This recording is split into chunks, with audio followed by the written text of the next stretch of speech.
Nature Geoscience dergisinde yayımlanan araştırmada, Plüton büyüklüğünde sıcak bir demir topu andıran dünyanın iç çekirdeğinin artık gezegenle aynı yönde dönmediğini ve tam tersi yönde döndüğüne yönelik iddialara yer verildi. Yüzeyin yaklaşık 5000 km altında gezegen içindeki gezegen, sıvı metal dış çekirdeğin içinde yüzdüğü için bağımsız olarak dönebiliyor.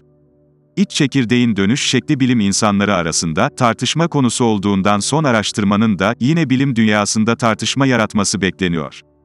Zira iç çekirdekle ilgili bilinenler oldukça sınırlı. Ancak depremlerin ya da bazen nükleer patlamaların yarattığı sismik dalgalardaki küçük farklılıkların dünyanın ortasından geçerken ölçülmesiyle elde ediliyor. Nature Geoscience dergisinde yayınlanan araştırma kapsamında iç çekirdeğin hareketlerini takip amacıyla son 60 yıldaki depremlerden gelen sismik dalgalar analiz edildi. Araştırmanın yazarları, Pekin Üniversitesi'nden Xiaodong Song ve Yi Yang, iç çekirdeğin dönüşünün 2009 yılında neredeyse durma noktasına geldiğini, ardından da ters yöne doğru döndüğünü tespit ettiklerini dile getirdi. Araştırmacılar iç çekirdeğin, dünyanın yüzeyine göre salıncak gibi ileri geri döndüğüne inanıyoruz. Salıncağın bir döngüsü yaklaşık 70 yıl, yani ortalama her 35 yılda bir yön değiştiriyor ifadesini kullandı. Çinli bilim insanları iç çekirdeğin 1970'lerin başında yön değiştirdiğini ve bir sonraki değişimin 2040'ların ortasında olacağını tahmin ettiklerini kaydetti. Araştırmacılar, söz konusu dönüşün kabaca gün uzunluğu olarak adlandırılan ve dünyanın kendi ekseni etrafında dönmesi için geçen süredeki küçük değişimlerle aynı çizgide olduğunu aktardı.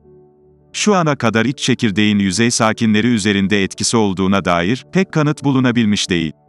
Ancak araştırmacılar, iç çekirdekten yüzeye kadar dünyanın tüm katmanları arasında fiziksel bağlantılar olduğuna inandıklarını kaydediyor. Kendi araştırmalarıyla ilgili bilgi veren bilim insanları, çalışmamızın kimi araştırmacıları tüm dünyayı entegre bir dinamik sistem olarak ele alan modeller kurmaya ve test etmeye teşvik etmesini umuyoruz dedi. Bazı uzmanlar ise söz konusu bulgularla ilgili temkinli olduklarını ifade ederek, farklı teorilere işaret etti ve dünyanın merkezi hakkında pek çok gizemin devam ettiği uyarısında bulundu. Kaliforniya Üniversitesi'nden sismolog John Vidale, bilim insanlarının çok fazla veri kullanarak yaptığı çok dikkatli bir çalışma. Ancak bence modellerin hiçbiri tüm verileri çok iyi açıklamıyor değerlendirmesinde bulundu. Çinli bilim insanları iç çekirdeğin 1970'lerin başında yön değiştirdiğini ve bir sonraki değişimin 2040'ların ortasında olacağını tahmin ettiklerini kaydetti.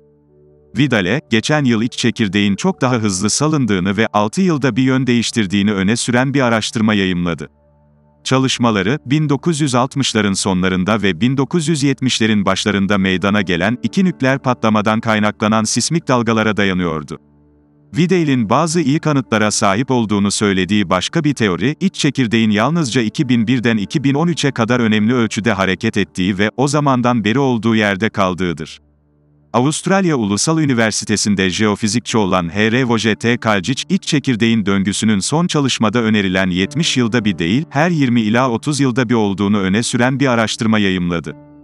T. Kaljic, bu matematiksel modellerin tümü büyük olasılıkla yanlış, çünkü gözlemlenen verileri açıklıyorlar dedi.